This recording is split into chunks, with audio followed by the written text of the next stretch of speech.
Welcome to Productive Joy with Dr. Christy, where fun meets action.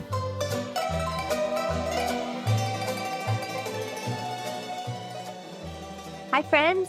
Welcome to Productive Joy. Today is the day that we get to recap this week's episode. And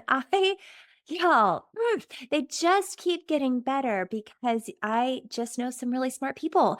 And this week is no exception. This week I had the opportunity to talk to Caroline Johnson and Kristen Ritchie, who are sisters, and they run JR Family Law down in Boca and in here in Florida. Okay, so here's what's cool is these women both decided to become lawyers separately, kind of together. Their moms sort of influenced a little, and you have to listen to the episode to figure out how that happened. But about 10 years ago, decided that they really wanted to do it right. And so they started their own firm so that they could have a little bit of that mythical work-life balance. And what I appreciate most is they understand hard work. You can't be a successful lawyer and not put in the work. You can't make really great things happen if you aren't willing to push through the tough stuff.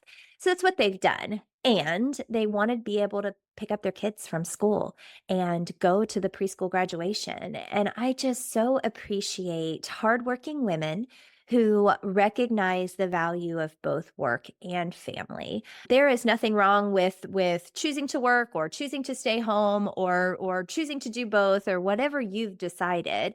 And it requires some sacrifice. And that's what these ladies were talking about today is that you can actually figure out a way to never work a day in your life because you are focused on being successful both at home and at work.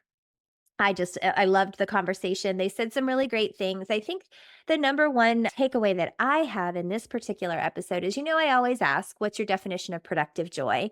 And both of them had great ones. But what I appreciated about Caroline's answer was that it's unique to each person, right? Each person needs to be able to define productive joy for themselves. And that's true in the workplace, right? So if productive joy for me is being able to walk next door and have a conversation with a colleague over a cup of coffee in between briefs, then I should be able to do that. And if productive joy for me is silence for 3 hours, I should also be able to work from home so I can get that. How cool is it that we are living in a day and time when we recognize that one size does not fit all, and everybody isn't made to be in the office from, 8 to 6 every day and doing exactly the same things. Instead, we need a little flexibility. That's a word they used a lot. And no, every job doesn't have the same level of flexibility. I worked in education for years, and there is nothing flexible about a bell schedule. You learn that you can only pee between 10:12 and 10:16 because you have 4 minutes between passing periods. And that's okay too. That's important. That's structure. And yet, when the flexibility is available, we need to take it. We need to recognize that some people's green zone happens early in the morning and other people's green zone happens late at night. So here's what I mean by that. Carey Nieuwhof wrote a great book called At Your Best. And in that book, he talks about red, yellow, and green zones. And we all have them. So the first one is your green zone. Your green zone is somewhere between 4 and 6 hours a day. And that is when you are most productive. You are incredibly creative at this time. You are able to crank things out. You're fast. You are productive, right? To use that word. And it doesn't necessarily mean that those 4 to 6 hours happen in a row. Maybe you have 2 hours in the morning and 4 hours at night, or 3 hours in the, middle of the day or whatever. But ultimately we have 4 to 6 hours and we need to protect that like a tiger. Then we also have our yellow zone. Our yellow zone is when we should be sitting in meetings or on email or doing the kinds of things that does not require our top-notch brain. And that yellow zone is probably 8 to 12 hours a day. And again, doesn't necessarily happen consecutively, but does indeed happen. And then last but not least, everybody has at least two red zone moments. Those red zones are like 30-minute chunks where you need to take a nap or a walk. Like you just can't.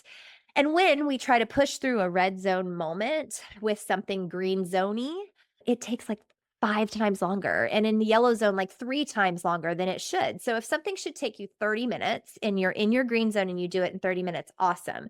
But if you're doing it in a yellow or red zone, it might take you an hour and a half or even 2 hours. Why?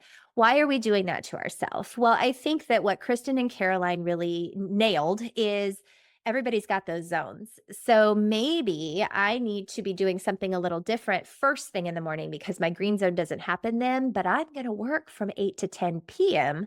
because that's when I'm my most productive.